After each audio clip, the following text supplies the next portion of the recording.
So good morning everyone, I welcome you all to Saurabh Pandey UPSC channel के अंदर। And let's discuss आज के जो टॉपिक्स हैं। Today we are going to discuss all these topics. और prelims के भी जो टॉपिक्स हैं अभी हम लोग डिस्कस करेंगे। एक तो वाइल्ड लाइफ प्रोटेक्शन एक्ट के बारे में है, then we have sustainable development goals, dollar e matters, supreme court on same sex marriage. Prelims booster के अंदर ये 3 टॉपिक्स हैं जो क्वेश्चंस मैं आपको दूंगा। ये आपके एडिटोरियल है और आज के लेवल पे जो भी टॉपिक्स हैं वो हम लोग डिस्कस करेंगे। और सौरभ पांडे यूपीएससी जो टेलीग्राम चैनल है वहाँ पे आप अपने आंसर्स जो है वो पोस्ट कर सकते हैं। मैं आंसर भी आपको शो करूंगा। सौरभ पांडे यूपीएससी ऐप आपको डाउनलोड करना है। इस ऐप का नाम चेंज होगा, सौरभ पांडे यूपीएससी सीएससी करके नाम होगा। ठीक है, तो अभी जल्द से जैसे अपडेट होगा मैं आपको बता दूंगा। लिंक ऐप का नीचे दिया हुआ। ऐप जब आप डाउनलोड करते हैं तो ये सारे के सारे कंटेंट आप फ्री देख सकते हैं। Free test, graphic, current affairs, e book, the Hindu mains के क्वेश्चन से कंपाइलेशन ऐप में आपको मिल जाएंगे। आकलन सीरीज में आज आपके लिए लॉन्च कर दूंगा। 2 चीज़ें अभी लॉन्च होंगी। पहली चीज़ तो यह है कि एडवांस करंट अफेयर्स की एक छोटी आप लोग के लिए टेस्ट सीरीज आएगी। छोटी मतलब 50 टेस्ट होंगे उसमें। उसका प्राइस बहुत ही ज़्यादा कम रखना है क्योंकि मेन ये है कि आप अच्छे कंटेंट को एक्सेस कर पाएँ। ठीक है, तो एक ये रहेगा। आकलन सीरीज जो है उसमें भी 2 पार्ट हैं। एक तो आपका डेली आंसर राइटिंग का चेकिंग होगी और दूसरा एक मेंटरशिप प्लस मेंस की टेस्ट सीरीज। 2 चीज़ें उसमें इंक्लूडेड होंगी। तो वो सब आपके लिए सारी जानकारी मैं आपसे डिस्कस करूंगा। आज जो कोर्स है वो आपका लॉन्च हो जाएगा। तो ये सब चीज़ें हैं। आकलन सीरीज आपकी हिंदी में भी क्वेश्चंस होंगे। उसके बाद मैं आपको जो मॉडल टेस्ट पेपर होगा वो टाइप्ड नहीं होंगे, वो बेस्ट आंसर्स जो होंगे वो होंगे। साथ में मेरे द्वारा भी जो लिखित आंसर होंगे वो आपसे शेयर किए जाएंगे। सारी चीज़ें रहेंगी और ऐप में ये आपका लॉन्च किया जाएगा। आज आपका ये कोर्सेस लॉन्च हो जाएंगे। डेली आंसर भी चेक होंगे। पूरा उसमें एक फॉर्मेट है, वो सारी जानकारी मैं आपको दूंगा किस तरीके से है ये। तो ये जरूर से सौरभ पांडे यूपीएससी ऐप, अभी इस ऐप का नाम चेंज हो जाएगा। Saurabh Pandey UPSC CSC app उसका नाम रहेगा। तो वो मैं आपसे अभी जैसे ही चेंज होगा I will discuss with you. फिलहाल के लिए ऐप का लिंक जो है नीचे डिस्क्रिप्शन बॉक्स में दिया है, वहाँ से आप लोग डाउनलोड कर सकते हैं। तो सेकेंड एआरसी का कोर्स चल ही रहा है आपका। ऑलमोस्ट हमने सारे वीडियोस देख लिए हैं। एग्रीकल्चर ऑप्शनल भी चल रहा है, बहुत बढ़िया चल रहा है। इसमें जिनके नोट्स है वो एक वीडियो भी डाला है मैंने शॉर्ट्स में, देखना कितना बढ़िया तरीके से एग्रीकल्चर ऑप्शन के नोट्स हैं। तो शुरू करते हैं। Let's discuss the first topic. पहला टॉपिक है, अगर आप सेशन लाइव देख रहे हैं तो सौरभ पांडे यूपीएससी ये जो चैनल है इसको आप लोग जरूर से सब्सक्राइब करें। तो लेट्स डिस्कस द टॉपिक्स। जो टॉपिक्स हैं उनको डिस्कस करते हैं। पहला टॉपिक एनवायरनमेंट का टॉपिक है। एडिटोरियल में अगर आप इस आर्टिकल को देखोगे तो उसको डिस्कस करते हैं। देखो कई सारी न्यूज़ आती रहती हैं। हर न्यूज़ को हम करें ऐसा इंपॉर्टेंट नहीं है। मैंने आपको बार बार इस चीज़ को कहा है कि कंटेंट जो है उसको थोड़ा सा फिल्टर करना पड़ता है कि हमारे क्या काम का कंटेंट है, कौन सा कंटेंट हमारे सिलेबस से जुड़ा हुआ है। तो उस पर बहुत ज़्यादा फोकस करना पड़ता है और उसमें फोकस किया भी आपका जाता है। अब यहाँ पे देखते हैं ये जो है इसमें आपका जो चर्चा की गई है वो है वाइल्ड लाइफ प्रोटेक्शन एक्ट के बारे में। वाइल्ड लाइफ प्रोटेक्शन एक्ट के कुछ पॉइंट्स इन्होंने हाईलाइट किए हैं। जनरल सेंस में भी हम लोग डिस्कस करेंगे। इसको आप एनवायरमेंट सेक्शन में, पहली चीज़ तो आप नोट कर लो इसको एनवायरमेंट सेक्शन के अंदर and write down under wild life protection act. Wild life protection act 1972। इस पे कुछ पॉइंट्स हैं वो we are going to discuss that. हम उसको डिस्कस जो है वो करेंगे। तो इसको आप एनवायरमेंट सेक्शन में नोट करना। बिफोर वी प्रोसीड कुछ बेसिक पॉइंट्स हमें जानने हैं। We need to know about certain basic points. ये आपके सामने लिखा भी हुआ है। तो पहली चीज़ देखो कि जो वाइल्ड लाइफ प्रोटेक्शन एक्ट है 1972, इसकी थोड़ी सी हिस्ट्री दे रखी है। पहले 1887 में wild life birds protection act पास किया गया था ब्रिटिश इंडिया गवर्नमेंट के द्वारा। फिर 1912 में सेकेंड लॉ ने इनैक्ट किया 1912 में wild life birds and animal protection act. इसे 1935 में चेंज किया गया। 1916 में फिर प्रोटेक्शन ऑफ वाइल्ड लाइफ का इशू आया। फिर 1972 में जो प्रेजेंट फॉर्म है उस प्रेजेंट फॉर्म के अंदर आपका एक्ट लेकर आया गया। और जो फॉरेस्ट है part from the state subject उसे कॉन्करेंट लिस्ट में शिफ्ट किया गया। कॉन्करेंट लिस्ट में शिफ्ट करने से इसमें जो, क्योंकि अगर स्टेट लिस्ट में होता तो सेंटर वाइल्ड लाइफ प्रोटेक्शन के लिए लॉ ऑल्दो मतलब एक मॉडल के रूप में ही बना सकते थे, उसमें स्टेट पे बहुत ज़्यादा फोर्स नहीं किया जा सकता था। लेकिन बिकॉज फॉरेस्ट को कॉन्करेंट लिस्ट में ट्रांसफर करने के बाद इट वाज पॉसिबल कि आपका किया जा सकता है। अच्छा, एक बार मुझे कमेंट सेक्शन में आप सभी लोग बताना वॉइस परफेक्ट है। कल एक कमेंट भी आया था, मैंने देखा था, उन्होंने कहा सो वॉइस क्लियर नहीं है, समझ में नहीं आता है। तो एक बार इस बात को थोड़ा सा आप लोग जरूर से बताएं कि वॉइस में कोई दिक्कत तो है नहीं। एक बार जरूर से आप इस चीज़ को हाईलाइट करें। तो देखो 1972 के अंदर इफ विल सी हियर, तो 1972 के अंदर आपका 1972 के अंदर ये जो फॉरेस्ट है ये कॉन्करेंट लिस्ट के अंदर आ गया। And then we have a wild life protection act 1972 हम लेकर आए। अब इसका ऑब्जेक्टिव क्या है? जैसे शिकार नहीं कर सकते हो, फिर उसके बाद वाइल्ड लाइफ हैबिटेट्स को प्रोटेक्ट करना, ये है प्रोटेक्टेड एरिया को स्टैब्लिश करना। उसके बाद वाइल्ड लाइफ से जो भी प्रोडक्ट डिराइव होता है उसको रेगुलेट और कंट्रोल करना, और जूस का मैनेजमेंट करना जो है, ये भी चीज़ इसके अंदर आता है। तो अब देखो ये चीज़ तो आप कर सकते हो, लेकिन ये जो चिड़ियाघर होते हैं उसको भी मैनेज किया जा सकता है। ये सारे ऑब्जेक्टिव्स जो हैं वो ध्यान में रखना। अब क्या है, इस एक्ट के अंदर डिफरेंट डिफरेंट शेड्यूल्स हैं। शेड्यूल्स के अंदर जीवों को रखा गया है, जैसे शेड्यूल 1, 2, 3, 4, 5, 6 अलग अलग शेड्यूल्स दे रखे हैं। शेड्यूल 1 की बात करें एंड पार्ट ऑफ शेड्यूल मतलब शेड्यूल 2 की बात करें तो animals which are in category of endangered species schedule 1 के अंदर है। उसके बाद एब्सोल्यूट प्रोटेक्शन है, हंटिंग जैसे टाइगर है। 3, 4 की बात करें जो कि आप कह सकते हैं ये एनिमल्स कवर होते हैं जिसमें एक्सटेंट के डेंजर में वो आ सकते हैं। शेड्यूल 5 की अगर हम बात करें, जो डक्स हैं, डियर्स हैं, जिनको हंट किया जा सकता है। शेड्यूल 6 के अंदर की बात करें तो इसमें कल्टीवेशन एंड प्लांट लाइफ की बात करें, मतलब यहाँ पे कल्टीवेशन एंड प्लांट लाइफ उनके प्रोटेक्शन के लिए, and give teeth to setting up more protected animal parks को सेटअप करना, ये आपका। तो डिफरेंट डिफरेंट शेड्यूल के अंदर अलग अलग चीज़ें मेंशन्ड है। तो यहाँ पे देखो चर्चा इसी चीज़ की कंटिन्यूसली हो रही है कि नया जो प्रोटेक्शन बिल आया है उसमें कुछ बदलाव आपके किए गए हैं और उसकी वजह से कुछ इश्यूज रेज हो रहे हैं, खास तौर से जो इस आर्टिकल के अंदर भी मेंशन्ड है। तो अभी हमने देखा कि 1972 का ये एक्ट के बारे में कुछ पॉइंट्स देखे, हमने शेड्यूल देखा। अब जैसे नया बिल जो प्रपोज्ड 2021 का है, उसमें पहली चीज़ जैसे मान लो की गई कि पेनल्टी को इंक्रीज किया गया 10,000 से 25,000 रुपये, अगर penalties wild life related crimes है। फिर उसके बाद जो प्रोटेक्शन है स्पीसीज का लिस्टेड जो है आपका साइट्स के अंदर, जो एक इंटरनेशनल कन्वेंशन है जो कि लीगली बाइंडिंग है, इंडिया भी इसका हिस्सा है, जिसे हम साइट्स शब्द इस्तेमाल करते हैं, CITES, साइट्स बोलते हैं उसको। तो ये जो आपका साइट्स है, जिसे हम we use the term convention on international trade in endangered species of wild fauna and flora, तो उसमें जो भी उनका लिस्ट है उसमें जो जीव मेंशन्ड है, क्योंकि खासतौर से साइट्स कन्वेंशन की बात करें तो उसका एम यही रहता है कि जो भी जीव है जिनका ट्रेड किया जा सकता है, व्यापार जिनका किया जा सकता है, उसको कैसे रोका जाए। तो इसके लिए लीगली बाइंडिंग एक प्रकार से इंटरनेशनल कन्वेंशन है जिसे साइट्स बोलते हैं। तो इनमें जो जीव मेंशन्ड है उसको भी हमने अपने डिफरेंट शेड्यूल्स के अंदर वाइल्ड लाइफ प्रोटेक्शन एक्ट के अंदर इंक्लूड किया है। ये एक चीज़ आपका है। फिर उसके बाद इसमें कि कैप्टिव एलिमेंट्स, कैप्टिव जो एलिफेंट, जो आजकल एलिफेंट्स को रखा जाता है, उसमें कुछ चीज़ें अलाउ की गई हैं, इसको अपोज भी किया गया है। फिर उसके बाद कुछ एनिमल्स हैं उनको वर्मिन डिक्लेयर किया जा सकता है, मतलब उनका शिकार आप किया जा सकता है, कर सकते हैं। कोई भी पर्सन है वो एलिफेंट को रख सकता है कैप्टिविटी में, ये चीज़ अलाउ की गई। तो ये थोड़ा सा क्रिटिसिज्म है, ऑल्दो ये कुछ पॉजिटिव पॉइंट्स जो कि इसमें मेंशन्ड है। फिर कुछ और भी पॉइंट्स देखा जाए, ठीक है, इसका PDF शेयर कर दूंगा अगर कंटेंट आपको और अच्छे तरीके से दिख जाएगा। तो वाइल्ड लाइफ प्रोटेक्शन एक्ट आपका 1972 की बात करें तो डिफरेंट शेड्यूल्स के अंदर वो डिवाइडेड है। यहाँ पे अगर आप देखोगे तो यू हैव आर्टिकल 51A और जी की बात करें तो यहाँ पे भी जो ड्यूटी है सिटीजन्स की, वो अपने प्रोटेक्ट करें, इम्प्रूव करें नेचुरल एनवायरनमेंट को, और जो लिविंग क्रिएचर है उनके प्रति एक सहानुभूति जो है वो आपका रखे। फिर अगर सपोज करो कि कोई भी वाइल्ड लाइफ क्राइम होता है तो इसका जो 7 साल तक की सजा की जा सकती है, पेनल्टी 25,000 तक इंक्रीज किया जा सकता है, या दोनों हो सकते हैं, ये है। एंड चेन और बुल हॉक्स का बहुत अधिक इस्तेमाल हो रहा है तो इसे इलीगल डिक्लेयर किया गया है।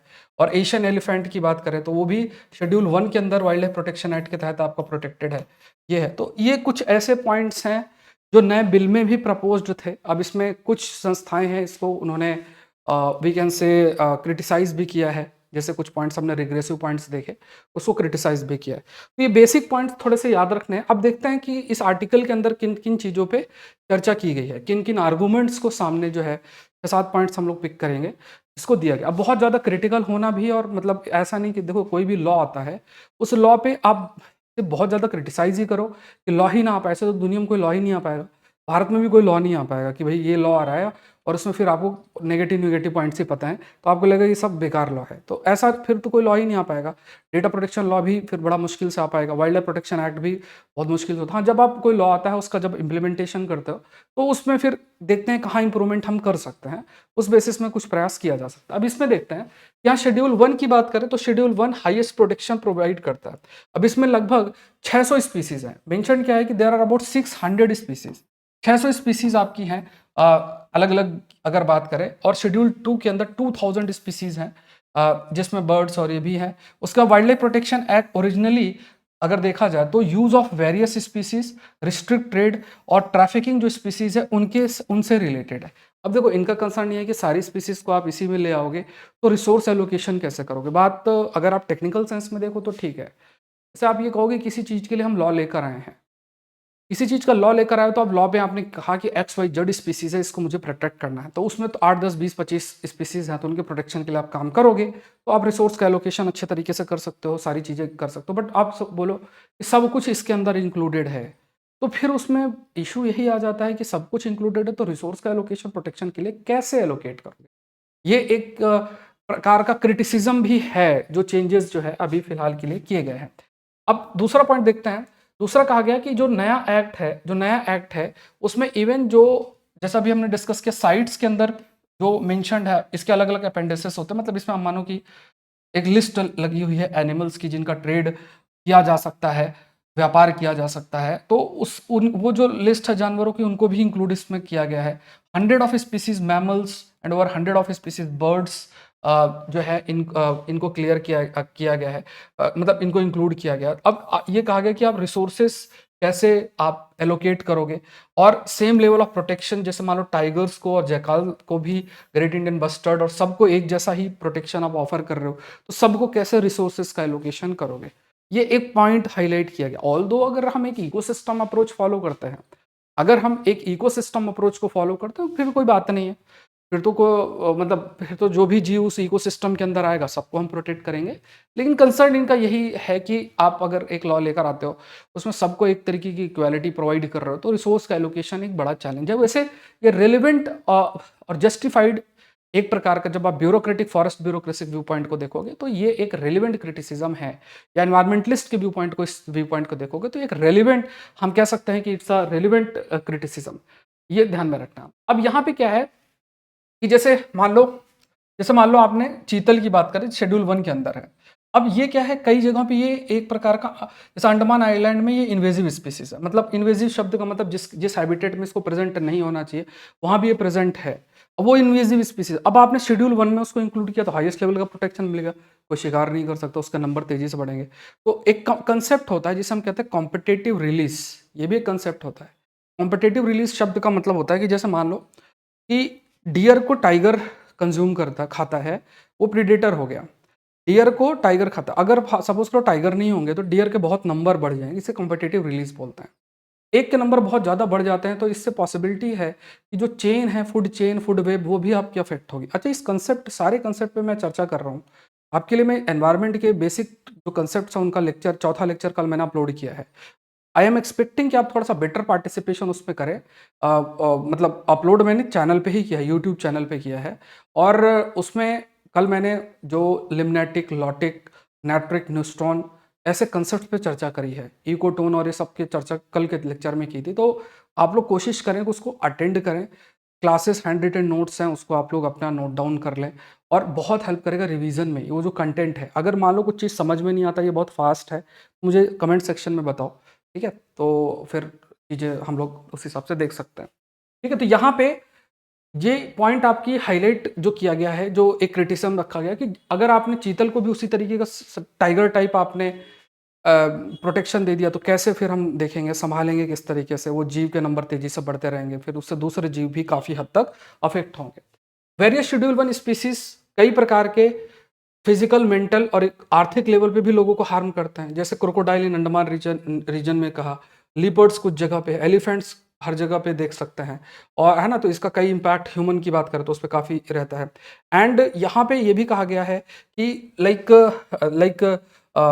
ये चीज़ हाईलाइट की गई है कि दे मतलब ये चीज़ आपकी हाईलाइट की गई है, जब हम एक हाईएस्ट लेवल का प्रोटेक्शन देते हैं सारे जीवों को, तो उसमें ये भी चीज़ हाईलाइट की जाती है कि we need to learn the coexistence, मतलब ह्यूमंस को इन एनिमल्स या इन जीवों के साथ कोएग्जिस्टेंस सीखना पड़ेगा, मतलब साथ में रह सकते हैं, साथ में एग्जिस्ट कर सकते हैं, उस पर फोकस करना पड़ेगा। अब ये देखो, इसमें ये पॉइंट भी आपको देखना चाहिए, ये समझना चाहिए कि जब हम कोएग्जिस्टेंस की बात करते हैं कि सब एक साथ सरवाइव कर सकें, रह सकें, ये सब चीज़ें जो हैं आपकी पॉसिबल जो है, वो हो सके। लेकिन इसमें हमें ये भी देखना है कि जो जीव हैं उनके लिए हमने कितना हैबिटेट छोड़ा है, कितना रहने की जगह छोड़ी है। सब तो हमने अपने लिए यूज़ कर लिया है। अब उनकी जगह पे हम पहुँच गए और बोले तो हमको कोएग्जिस्ट करना सीखना है या फिर इनको मारा जाए, तो ये थोड़ा आर्गुमेंट थोड़ा सही नहीं है। कमेंट सेक्शन में मुझे बताओ डीप इकोलॉजी का कंसेप्ट थोड़ा-सा एक्सप्लेन करो, काफ़ी अच्छे तरीके से आप यहाँ यूज़ कर सकते हो। तो वाइल्ड लाइफ प्रोटेक्शन एक्ट जो है कि जो ये नया एक्ट है, even it elevates wild pig and nilgai to schedule 1। इसका मतलब कई स्टेट्स में जहाँ पे इनको मारने अलाउ किया है, वो नहीं कर सकता है। ये जो वाइल्ड पिग, जंगली सुअर जिसे कहते हैं, या फिर आप कह सकते हैं और भी कुछ ऐसे जीव, नील गाय, अब इनको हमने शेड्यूल 1 पे डाल दिया। अब कई जगह पे कहा जाता है कि इनको मतलब अलाउ किया गया कि इनको मार सकते हैं, बट अब नहीं कर सकते हैं। शेड्यूल 1 में बहुत हाईएस्ट लेवल की प्रोटेक्शन होती है, जैसे टाइगर की होती है। अब आप इमेजिन करो, अब टाइगर और नीलगाय एक एक बराबर हो गई। ऑल्दो देखो कोई भी जीव है ना, वो जीव जैसे मैं आपको बताता हूँ, जयपुर के अंदर ही एक जगह है, वहाँ पे recently wild life sanctuary declare हुई है। अब ऐसी वॉक वाइल्ड लाइफ सेंचुरी का मतलब उसका प्रोसेस चल रहा है, ऑलमोस्ट डिक्लेयर हो गई है। है ना? तो वो मंदिर के पीछे से एक रास्ता जाता है, तो हम लोग भी उधर से गए। पहले भी जाते थे जब वो डिक्लेयर नहीं थी, तो कोई जीव दिखता नहीं था, हमने कुछ भी नहीं देखा उस वहाँ पे। अब जब वो डिक्लेयर हो गया तो काफ़ी सारी चीज़ें, मतलब फेंसिंग हो गई और आना-जाना भी कम हो गया। लेकिन थोड़ा बहुत क्यों, एक मंदिर है वहाँ पे जाते हैं लोग, तो साइड से थोड़ा देख लो। आप मानोगे नहीं, मैं भी गया, किसी के साथ साथ में गया था। वहाँ पे 3-4 तो नीलगाय देख ली, वो हमें ऐसे देख रही हैं, ठीक है? उसके बाद 2 कोबरा देखे, कोबरा, बड़े कोबरा एकदम मस्ती कर रहे हैं। मैंने बताया था भी पहले, ऐसे 2 कोबरा थे, मैंने फ़ोटो भी खींची थी उसकी, कोबरा। नीलगाय के साथ तो मतलब नीलगाय पीछे थी, तो एक ऐसे फ़ोटो तो नहीं, सेल्फ़ी नहीं ली थी, मतलब ऐसे वीडियो बनाया था, पीछे नीलगाय भी थी, थोड़ा दूर थी। वो मैंने शॉर्ट्स में डाल रखा है, दिख जाए अगर उसमें, ठीक है? चलते हुए मैंने एक वीडियो बनाया था, तो उसमें नीलगाय भी थी। तो ये मतलब देखा कि ह्यूमन इंटरफेरेंस कम हो गया ना, तो जीवों के नंबर भी बढ़ रहे हैं। दोनों मज़े, सब जीव मज़े कर रहे हैं। कोबरा भी प्रेज़ेंट है वहाँ पे, ऑल्दो कोबरा तो ऑफ़ कोर्स दूर से नज़र आ गया, दिख गया। थोड़ा दूर ही था, तो 2 लोग थे, जैसे ही देखा, क्योंकि पैर की आहट से तो पता चल जाता उनको, तो फिर वो भाग गए। अब तो इंतज़ार कौन करता है? तो फिर हम भी सोचे यार, पहले तो कुछ नहीं था, पहले तो आराम से यहाँ बैठ जाते थे, कोई दिक्कत नहीं थी। बट अब देखिए जीव बढ़ रहे हैं। धीरे-धीरे बेसिकली उस रीजन को लिपर्ड के लिए बनाया जा रहा है। अब फिर गए, पहले लिपर्ड मिल गया, तो फिर तो बड़ी दिक्कत हो जाएगी। थोड़े आगे ही लिपर्ड्स मिलते हैं। बट अब वो थोड़ा अंदर जाके मंदिर है, तो उसमें लोग जाते रहते हैं। उसमें मतलब इवन फॉरेस्ट डिपार्टमेंट भी अलाउ कर देता है। तो ये सब चीज़ें हैं। तो इकोसिस्टम प्रोटेक्शन में, अब चाहे वो नीलगाय हो चाहे टाइगर हो, देखो लॉजिकली तो सब प्रोटेक्ट है। नीलगाय रहेगा तो उसको खाने वाले जीव भी रहेंगे। अभी एक को प्रोटेक्ट नहीं करोगे तो दूसरा प्रोटेक्ट कैसे होगा? ये एक थिंकिंग हमें रखनी चाहिए। बट इसको थोड़ा क्रिटिसाइज़ भी किया गया है कि रिसोर्स का एलोकेशन आप किस तरीके से करोगे। अब फिर है कि यहाँ पे जो यहाँ पे कहा गया कि इवन कोई परमिशन भी अगर आपको लेनी है, तो वो बहुत टीडियस टास्क है। इवन रिसर्च और कंजर्वेशन से रिलेटेड, जैसे आप कह दो कि अब, क्योंकि देखो पहले मान लो आपने कहा टाइगर है, तो आपको पता है यार यहाँ टाइगर है, तो टाइगर के लिए प्रोटेक्शन अगर आप कर रहे हो, तो वहाँ पे आप रिसर्च और ये सब थोड़ा मना कर सकते हो कि नहीं नहीं, यहाँ प्रोटेक्शन जो है हम प्रोटेक्शन जो है वो हम अलाउ नहीं कर सकते, we can not allow the protection. ये चीज़ आप कर सकते हो। लेकिन ये भी आपको देखना है कि धीरे धीरे व्हाट विल हैपन, कि सारे जीव को दे दोगे तो फिर सेम लेवल, जैसे अगर नील गाय तो बोले उधर रिसर्च नहीं कर सकते, ऐसा भी पॉसिबिलिटी है। तो ये सब चैलेंजेस है, कैसे मीट करेंगे हम इन चैलेंजेस को, कैसे मीट करेंगे, मतलब ये भी क्रिटिसिज्म कहा गया कि अब रिसर्च करनी है तो कैसे करेंगे। ये है। अब ये थोड़ा सा लिस्ट है एनवायरमेंटल लॉस की इंडिया के अंदर, ये प्रश्न इस साल या पिछले साल पूछा था, तो ये देखना, national green tribunal act 2010, biological diversity act 2002, ये मैंने एक लिस्ट डाल दी है, पीडीएफ में देख लेना। Environment protection act 1986, forest conservation act 1980, water prevention and control of pollution act 1974, wild life protection act 1970। तो डिफरेंट डिफरेंट ऐसे ये एनवायरमेंटल लॉज हैं, जरूर से देखना। ये आंसर मुझे सेंड किया गया है, आकलन सीरीज में आज लॉन्च कर दूंगा, ठीक है, आज पक्का लॉन्च हो जाएगी। तो वो आप लोग उसकी डिटेल में एक वीडियो भी बना के मैं आपको दिखा दूंगा, तो आप देख लेना। मेरा ये है कि जो भी सीरियसली आंसर लिखते हैं आप लोग, क्योंकि कुछ बच्चे बहुत ही अच्छा आंसर लिख रहे हैं, तो थोड़ा एक हम लोग वर्क कर सकते हैं, और फिर उसमें एक काफ़ी बेनिफिट भी होगा, उस लेवल पे काम करना है। अब इसमें देखो आंसर मैंने ये आंसर सेंड किया गया है, और भी आंसर्स आए हैं, तो जो ग्रुप में Saurabh Pandey UPSC Telegram channel के अंदर कल जो क्वेश्चन दिया था, उसी पे आई थिंक इन्होंने आंसर जो है लिख के भेजा। अब इसमें कुछ चीज़ें हैं, अब इन्होंने वे फॉरवर्ड, लिमिटेशन, बहुत बातें लिखी हैं। आपको समझना है कि यहाँ पे जो environment impact assessment, way forward to limit Himalayan disaster, तो जो भी पॉइंट्स हम मेंशन कर रहे हैं ना, आप ये जैसे पूरा ईआईए के बारे में लिख दिया, ऐसा नहीं, वो कैसे हिमालयन डिजास्टर से रिलेटेड या लिंक्ड है, उस पर ज़्यादा फोकस होना चाहिए। ये ध्यान में रखना, ऐसा नहीं कि हर चीज़ हम लिमिटेशन, वे फॉरवर्ड हर चीज़ लिखते जाएं। जैसे हिमालयन डिजास्टर में लैंडस्लाइड है, how EIA will help to reduce landslide. Glacier lake outburst है, या कोई भी वहाँ की टोपोग्राफी चेंज हो रही है, तो उसमें हमें इन चीज़ों को जो है लिखते समय इन बातों को ध्यान में रखना है। ठीक है, नेक्स्ट देखते हैं how synergistic barriers are affecting progress on sustainable development goals. अब सिनर्जिस्टिक बैरियर का मतलब क्या होता है, सिनर्जी शब्द का मतलब क्या होता है। ठीक है, यहाँ पे ये भी टॉपिक सबसे पहले ध्यान रखो। This topic is also related and linked with environment part. Environment के अंदर ही हम इसको रिलेट कर सकते हैं, लिंक कर सकते हैं, और यहाँ पे सस्टेनेबल डेवलपमेंट गोल्स ये हेडिंग डाल सकते हैं। क्या प्रोग्रेस हुई, अभी एक समिट भी हुई थी, उसमें भी आगे डिस्कस करेंगे, तो उसमें कुछ आर्गूमेंट्स है वो कैरी करेंगे। सिनर्जी शब्द का मतलब होता है कि किसी के साथ, सिनर्जी मतलब कोऑपरेट टाइप करना। ठीक है, जैसे मेरा और आपका और 4-5 लोग, हम लोगों ने एक सिनर्जेटिक अप्रोच रखा, मतलब हम साथ में कोलैबोरेट करके कार्य कर रहे हैं, वो सिनर्जेटिक अप्रोच होता है। अब सस्टेनेबल डेवलपमेंट गोल्स में भी बहुत सारे 17 गोल्स है, 100 आई थिंक 169 टारगेट्स है। अलग गोल्स एक दूसरे से इंटरलिंक्ड, इंटरडिपेंडेंट है, तो उन गोल्स को अचीव करने के लिए हमें एक सिनर्जेटिक अप्रोच की जरूरत पड़ेगी। सिनर्जेटिक अप्रोच का मतलब जो भी हम, जैसे एक गोल दूसरे से जुड़ा हुआ है, एक गोल को करने के लिए अलग संस्थाएं हैं, अलग लेवल पर प्रयास हो रहा है, दूसरे गोल के लिए अलग लेवल का प्रयास हो रहा है, तो उनके साथ में कार्य करना जरूरी है। जैसे एजुकेशन पे काम किया जाए, जैसे कई बार कहा जाता है ना कि एजुकेशन पे काम करो तो बहुत सारे सस्टेनेबल डेवलपमेंट गोल्स हम ऐसे ही अचीव कर सकते हैं, है ना। गरीबी भी हट सकती है, हंगर भी हट सकती है ना।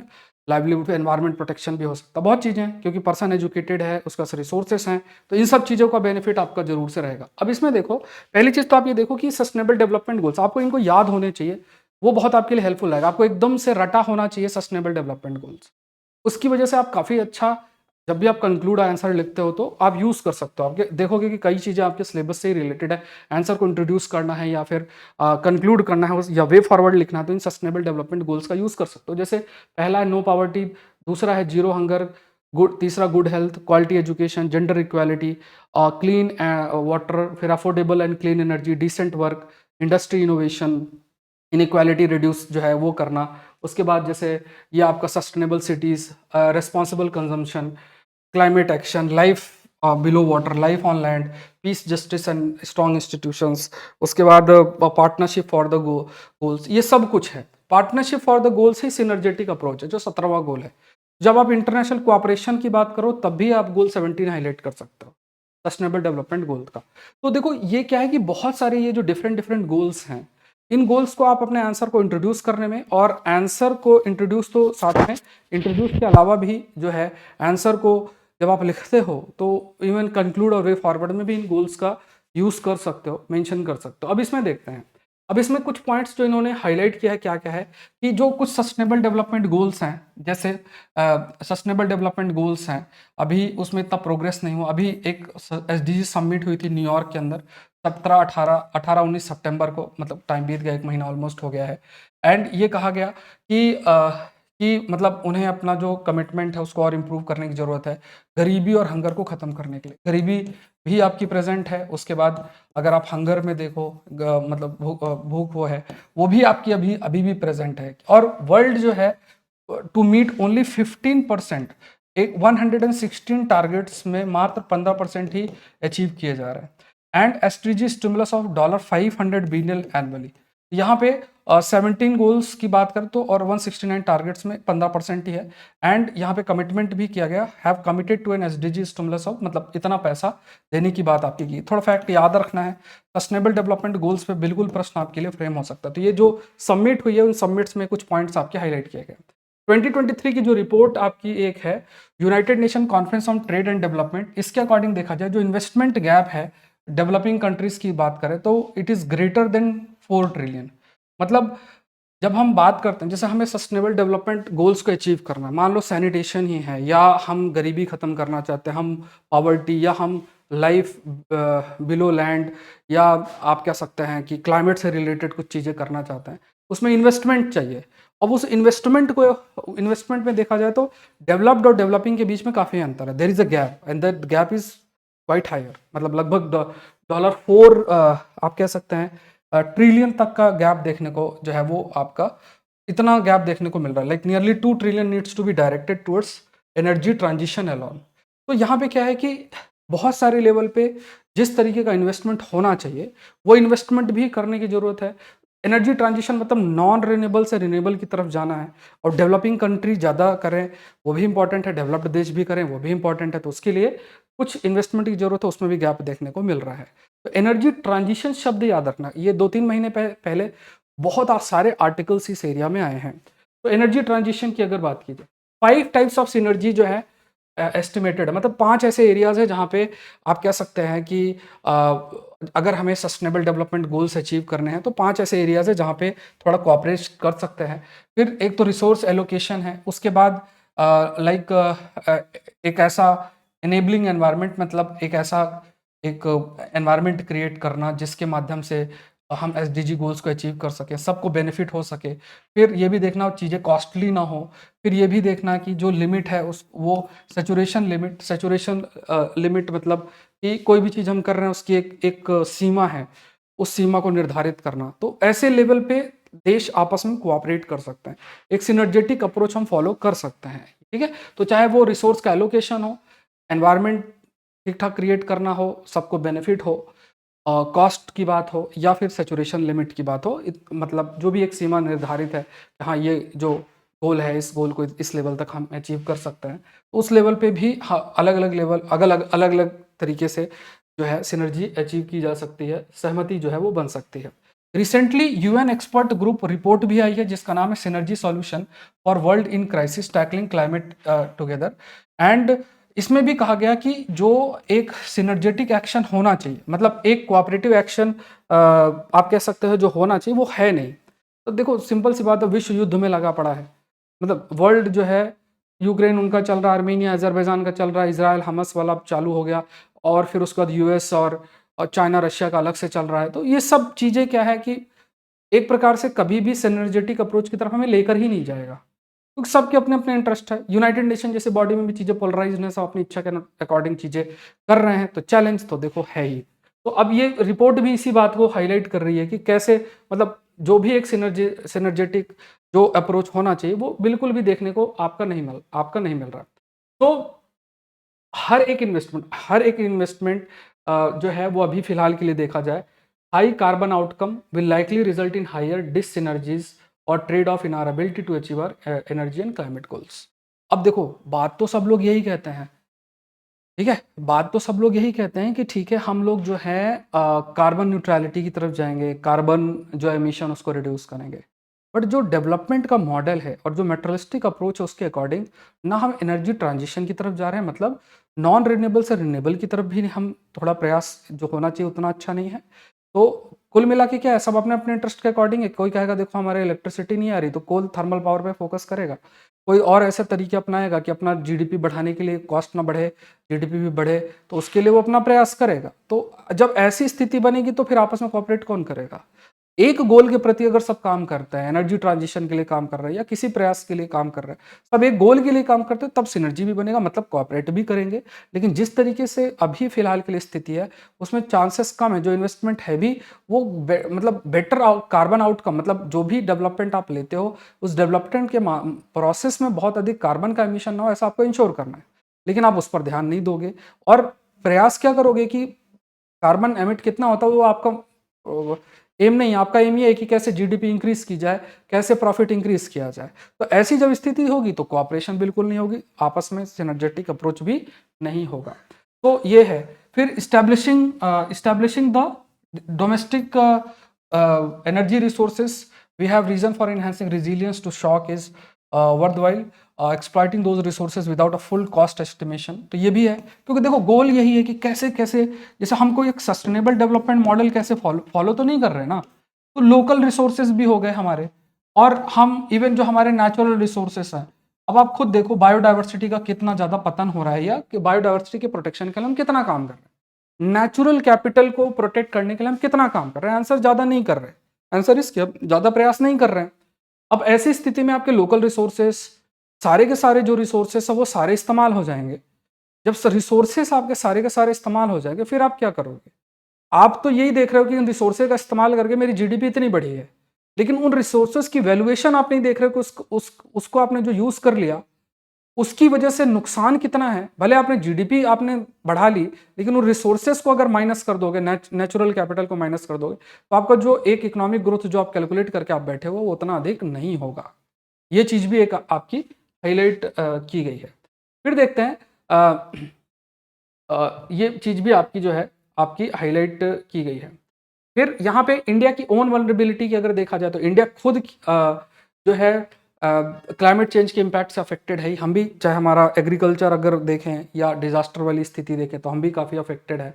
And we also need like हम एक like we are also focused की, जैसे हमने अप्रोच भी फॉलो की, जैसे अभी P20 समिट हुई, G20 का, जिसमें अलग अलग देश के पार्लियामेंट के जो स्पीकर्स है वो आए, बातचीत, उस पर भी हमने एनवायरनमेंट पे ही फोकस किया। लाइफ इनिशिएटिव पर हमने चर्चा की, जो इंडियन प्राइम मिनिस्टर जो उन्होंने हाईलाइट कर रखा था। तो हम एनवायरनमेंट फ्रेंडली लेवल पे, क्योंकि हमें भी पता है कि देखो ये क्लाइमेट चेंज है, इसका इम्पैक्ट ह्यूज है और इंडिया भी इससे काफ़ी अफेक्टेड है। तो ग्लोबल एफर्ट और सिनर्जेटिक एफर्ट, यहाँ पे ग्लोबल एफर्ट लेवल पे सिनर्जेटिक या कोऑपरेटिव एफर्ट लेके आना ही पड़ेगा, तभी हम एक प्रकार से अपने गोल के प्रति सक्सेसफुल हो पाएंगे। तो क्लीन एनर्जी ऑप्शंस पे इन्वेस्ट करना जरूरी है। अगर देखा जाए तो ये क्या हो गया, अगर देखा जाए तो ठीक है, तो यहाँ पे अगर देखा जाए, just a minute,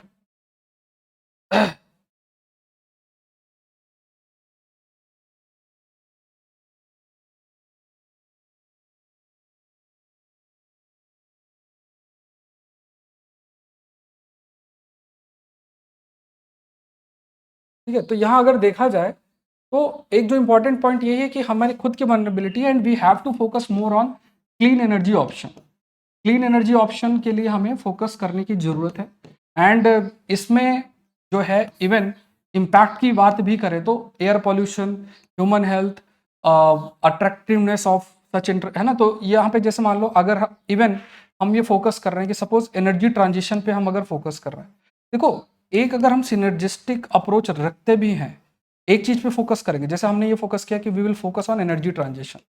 energy transition का मतलब क्या हुआ कि हम ये कह रहे हैं कि नॉन रिन्यूएबल से हम रिन्यूएबल की तरफ जाएंगे, तो इससे बहुत अपने आप फायदा कई होंगे, क्योंकि कार्बन एमिशन भी इससे रिड्यूस होगा और एयर पोल्यूशन के रिडक्शन में, हेल्थ पे, इनके गोल्स भी हम अचीव करेंगे। तो इट मीन्स व्हाट कि इसमें अगर हम एफर्ट करते हैं तो इनका जो इम्पैक्ट भी होगा वो भी सिनर्जिस्टिक होगा, मतलब एक दूसरे से लिंक्ड कई सारे दूसरे आउटकम भी हम अचीव कर सकते हैं। जैसे कुछ दिन पहले ही हमने ये डिस्कस किया था, it was related with the education.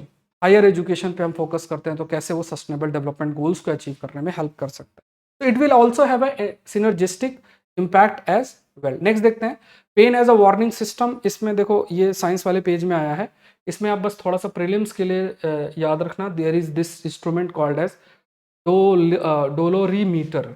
इसमें ये इंस्ट्रूमेंट बेसिकली यूज होता है पेन को मेजर करने के लिए। प्रेशर इम्प्लाई किया जाता है और उसके माध्यम से पेन का जो लेवल है, सेंसिटिविटी है, उस बेसिस में पता चलता है कि कितना लेवल ऑफ पेन आपका एग्जिस्ट करता है। ठीक है, तो अब पेन का मतलब ये नहीं कि आप ये कहो कि मेरे दिल में बहुत ही दर्द भरा है, तो वो ऐसा पेन नापेगा नहीं। वो मतलब जनरली कोई इंजरी हुई है, कुछ है, तो लेवल ऑफ पेन कितना एग्जिस्ट करता है वो आपका इसके तहत नापा जा सकता है। अच्छा, कमेंट सेक्शन में आप लोग जो भी क्वेश्चंस पूछे जाएं वो जरूर से बताएं, प्लस अपना अटेंडेंस जरूर से दें, कब सेशन अटेंड करते हैं। सेशन को लाइक करें, चैनल को सब्सक्राइब करें, ये जरूर से आप लोग करें, जहां मौका मिले वहां शेयर करें। और एनवायरनमेंट के जो लेक्चर्स मैं डाल रहा हूँ उसको काइंडली आप जरूर से गो थ्रू, अगर आप तैयारी कर रहे हैं यूपीएससी की 24-25 की तैयारी कर रहा हूँ। स्टैटिक पार्ट में कवर कर रहा हूँ, 4 लेक्चर ऑलरेडी कवर हो चुके हैं, 5वां लेक्चर आज आपका आ जाएगा। Let's move to the next. Can not legalise same sex marriage says honourable Supreme Court. इस पर काफी सारे आर्टिकल्स आए, आर्टिकल तो नहीं मतलब न्यूज आई है। इसमें कुछ एनालिटिक जब भी आएंगे, एनालिटिक लेवल पे देखा जाए एडिटोरियल्स और सारी चीज़ें, तो वो हम फिर डिस्कस कर लेंगे। फिलहाल के लिए ऑनरेबल कोर्ट ने जो सेम सेक्स मैरिज है उसमें उन्होंने एक बात सिंपल सी बोली है कि ये हमारा काम नहीं है, that has to be done by the legislator, मतलब पार्लियामेंट के द्वारा ही किया जाएगा। ये लेजिस्लेचर के द्वारा लॉ बनाया जाएगा और लॉ के माध्यम से ही इन चीज़ों को अचीव किया जा सकता है, जो है when you talk about the same sex marriage. ठीक है, जो LGBTQ कम्युनिटी। अब देखो सिंपल सी बात है कि when you talk about the LGBTQ community, है ना, जब आप बात करते हो तो इसमें सबसे इम्पोर्टेंट राइट होता है वो रिकॉग्निशन की बात होती है, रिकॉग्नाइज करना कि दो जैसे मान लो L कम्युनिटी है या G कम्युनिटी है या और भी दूसरी कम्युनिटी जो एग्जिस्ट है करती हैं LGBT कम्युनिटी के अंदर, वो साथ में रहें और उसको लीगल रिकॉग्निशन मिले। कुछ देशों में अलाउ किया गया, कई देशों में अलाउ नहीं किया गया। अब ये कई सारे फैक्टर्स पे भी डिपेंड करता है, सामाजिक एक्सेप्टेबिलिटी, अवेयरनेस, ये सब फैक्टर्स में है।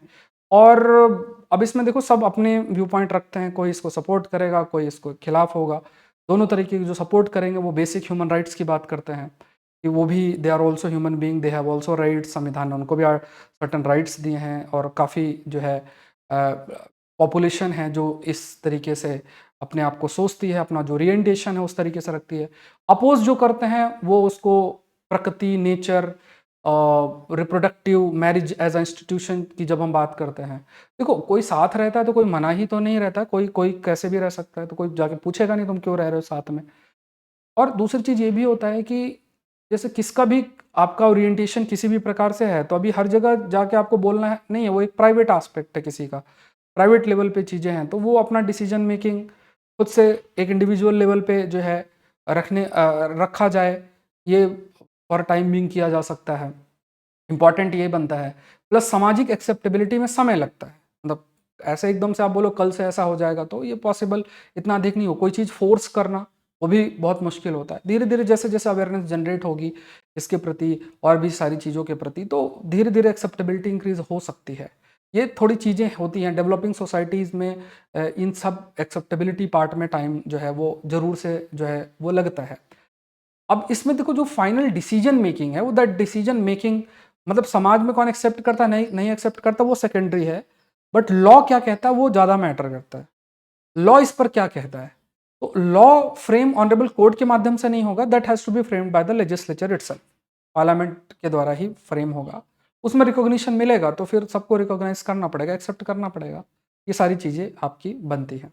अभी एक बड़ा इशू है इसमें, मतलब बहुत डिबेट हो सकती है, डिस्कशन हो सकता है, और डेवलपिंग सोसाइटी में डिबेट डिस्कशन होना भी जो है चाहिए। बट अभी मैं इस पर बहुत ज़्यादा डिटेल में नहीं जा रहा हूँ क्योंकि सबके अपने अपने व्यू पॉइंट्स हैं। अभी हम सिर्फ कोर्ट के द्वारा जो बातें बोली गई हैं उसको हम लोग गो थ्रू हो रहे हैं, ठीक है। लेट्स सी दीज क्वेश्चंस एक बार देख लो, अपना बताओ आंसर क्या होगा इसमें। तो पहली चीज देख लो, what is a UK US alliance. It is a 3-way strategic defence alliance between Australia, Canada and US, initially to build a class of nuclear propellant submarine, but also work together the Indo-Pacific region where the rise of China is seen as an increasing threat and developing wider technology। Correct बताना है, easy question है, आप answer करो इस पर, है ना। ये ऑस्ट्रेलिया, यूके और यूएस की बात की इसमें इंक्लूडेड है, ये आपका आया है न्यूज़ है जिसमें क्वेश्चन में नोबेल प्राइज, ये आप खुद आंसर करो क्या होगा। awarded their experimental method that generate attosecond pulses for the study of electron dynamics in matters। 2023 Nobel Prize for Physics was shared by 3 scientists, Pierre Agostini, Ferenc Krauss and Anne L. Kueller। Correct बताना। अभी मैं जल्द ही आज या कल के अंदर एक एडवांस करंट अफेयर्स में टेस्ट सीरीज लेकर आऊँगा, ठीक है। ऐप के अंदर होगी, 50 टेस्ट होंगे उसमें ऑलमोस्ट। एग्जाम से पहले वो टेस्ट की फ्रीक्वेंसी बढ़ जाएगी और बाद में मैं आपको एक ई बुक दूंगा, एग्जाम के जस्ट 2 मंथ्स बिफोर एक ई बुक दूंगा, जिससे आप 1-1.5 साल के जितने भी न्यूज़पेपर के कंटेंट है उसको आप बढ़िया तरीके से पढ़ सकते हो, ठीक है। वो ई बुक 2 महीने पहले मैं आपको प्रोवाइड कर दूंगा। और टेस्ट जो है वो टेस्ट आपको हर संडे को मिलना स्टार्ट हो जाएगी, इनकी फ्रीक्वेंसी एग्जाम से पहले बढ़ जाएंगे। टोटल 50 टेस्ट होंगे एडवांस्ड करंट अफेयर्स में। देखो पॉलिटी स्पेक्ट्रम और इन सब जो भी किताबें हैं आपकी, पॉलिटी, लक्ष्मीकांत और ये सब, उनका तो आप करते ही जा रहे हो बहुत जगह, बट जो एडवांस टॉपिक्स आ रहे हैं, एडवांस करंट अफेयर्स से रिलेटेड जो टॉपिक्स हर सब्जेक्ट्स में आ रहा है वो चीज़ें कवर अच्छे तरीके से नहीं होती। एक मैं इसका टेस्ट फ्रेम करूँगा और ये टेस्ट जो है बहुत ही नॉमिनल प्राइस रहेगा, आप लोग उसका हिस्सा बन सकते हैं। ऐप के अंदर आएगा टेस्ट आज या कल के अंदर। इस संडे को टेस्ट जो है, इस संडे नेक्स्ट संडे से वो टेस्ट जो है आप लोग अटेंड कर सकते हैं, ठीक है। और ज़रूर से जानकारी जो है, मतलब ज़रूर से उससे जुड़े, जानकारी मैं आपको उसकी सारी प्रोवाइड कर दूंगा, ठीक है। इसका आंसर आप लोग दो फटाफट, क्या होगा इसका आंसर। फिर ये हमने ऑलरेडी डिस्कस किया है, ये भी देखो, ये भी आपका नोबेल प्राइज पर ही बेस्ड है जो क्वेश्चन है frame one. Proton are the negatively charge particles of an atom, the movement of an atom in a molecules can be studied with very shortest pulses produced by laser. All light consist of waves of electric and magnetic energy, आपको correct बताना है, ठीक है। तो ये आप answer कर सकते हो जब ठीक है। तो यहाँ पे लिखा है कि प्रोटॉन्स आर द नेगेटिव। अब देखो ये तो इलेक्ट्रॉन नेगेटिवली चार्ज होता है, तो पहला तो गलत हो गया, बाकी दोनों स्टेटमेंट आपके सही हैं, ठीक है। इसको आप पॉज कर सकते हो, देख सकते हो। आकलन सीरीज आज लॉन्च हो जाएगी, 2 पार्ट में लॉन्च होगी। एक होगी जिसमें आप अपने आंसर डेली मुझे सेंड कर सकते हो, एक एडवांस पार्ट होगी जिसमें मेंटरशिप होगा, जिसमें ग्रुप्स का फॉर्मेशन मैं आपके लिए करूंगा, हम लोग का रिव्यू रहेगा, साथ में आपको उसमें मेंस टेस्ट सीरीज भी होगी, सारी चीज़ें हैं, ठीक है। मेंस टेस्ट सीरीज लगभग 12 से 15 टेस्ट होंगे, उसको आपका रिव्यू भी होगा, प्लस वो जो भी क्वेश्चंस की फ्रेमिंग होगी वो सारे लेवल पे होगी, इन द सेंस पेपर 1 2 3 4 आपके कवर किए जाएंगे। और आपको भी प्रयास जो है करना है कि आप कंटिन्यूस बेसिस में उसका हिस्सा बने, अपना जो है आंसर को रिव्यू कराएं, और जो मेंस मेंटरशिप प्रोग्राम्स मुझसे भी आप उसमें जुड़ सकते हैं, सारी चीज़ें रहेंगी, पूरी जानकारी मैं आपको दूंगा। आज ये कोर्स लॉन्च हो जाएगा आकलन सीरीज, ठीक है। ऐप के अंदर सौरभ पांडे यूपीएससी ऐप के अंदर जो है ये लॉन्च आपका होगा। तो आज के लिए इतना ही, आई होप ये सेशन आपके लिए हेल्पफुल रहा होगा। मिलते हैं नेक्स्ट सेशन के अंदर। Saurabh Pandey UPSC YouTube channel को जरूर से सब्सक्राइब करें, और ऐप भी जरूर से डाउनलोड करें, और टेलीग्राम चैनल पे इसका पीडीएफ आपको मिल जाएगा। मिलता है नेक्स्ट सेशन के अंदर। Thank you everyone, thank you.